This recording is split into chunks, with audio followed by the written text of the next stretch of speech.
In London, Ontario, hundreds of people gathered at a memorial march for the Afzaal family. The grief is overwhelming.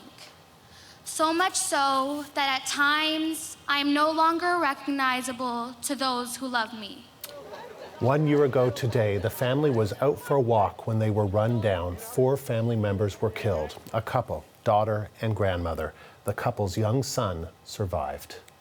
For more on the anniversary, I want to bring in the CBC's Catherine Boulat in London, Ontario. So Catherine, tell me about all of the events being held to mark this sad anniversary. It has really been a relay of events since the weekend. A lot of those events were organized by the community and especially by youth in the community. For example, a group of students from both Catholic and public school boards decided to walk this morning the same path that the Afzaal family was usually using for their daily walks. It's a symbol that they wanted to mark the walk, the tragic night that they were unable to finish that walk. There was also multiple events organized by officials. For example, the City of London unveiled a community garden, not only as a symbol for the love of gardening that the Afzaal's family had, but also a symbol of the very important value for the Muslim community of sharing, and especially sharing food, sharing resources. There will also be an art exhibition of Muslim artists starting today, but also available for the public for an entire month. And finally, as you can see the preparation ongoing here tonight, there will be one more time a gathering at the intersection where the attack happened, an occasion for people to hold a vigil, but also to unveil a mural to our London family. Again, the Afzaal family's nickname given by the community in London as a symbol of their adoption in the community and as of the importance that those events are. At those events, friends and family members and loved ones of the Afzaal family obviously are feeling all those emotions, but also they do not miss one occasion to express how thankful they are for all the support. Salman was a very simple person. He was a normal human being, a pious Muslim. His whole attachment was with the London Muslim Mosque. He struggled a lot in his life. I met him in 2010 when we moved here. He was the first person who welcomed me, who became my first friend. And eventually, our family grew together and we became family friends. And Catherine, I understand the family gathered privately at the cemetery earlier. Tell us about that.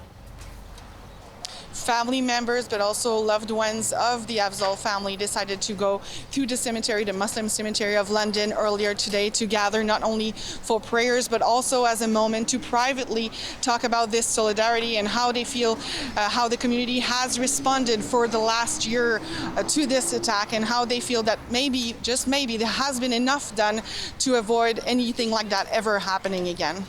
Catherine, thank you. That is the CBC's Catherine Boulat in London, Ontario. In response to the incident in London, the federal government says it will appoint a special representative to combat Islamophobia in Canada. It was one of the recommendations made following a national summit on the issue. Diversity and Inclusion Minister Ahmed Hussein made the announcement this morning. This individual will work with a team. They will be supported by funding through Budget 2022. Their job will be to advise the government, to advise the Prime Minister, and to work with other levels of government, stakeholders, institutions throughout the country. They will report, they will advise, they will issue recommendations, and they will work tirelessly to promote work to combat Islamophobia. Federal NDP leader Jagmeet Singh has criticized the government's response to the attacks. He says that in the past year, nothing has really changed when it comes to tackling Islamophobia. Sadly, the reality is there has not been any concrete steps to tackle the very clear root causes of Islamophobia that leads to this type of violence. In this case, online hate.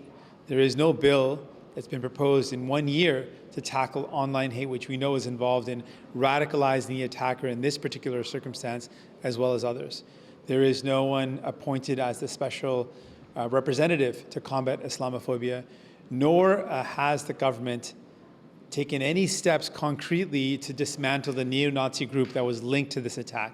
Those are three specific things that could have been done amongst a host of other concrete steps that many Muslim groups have called for. NDP leader Jagmeet Singh went on to say the government's failure to address Islamophobia in Canada. Over 150 Muslim delegates are meeting with MPs in Ottawa today to demand concrete action.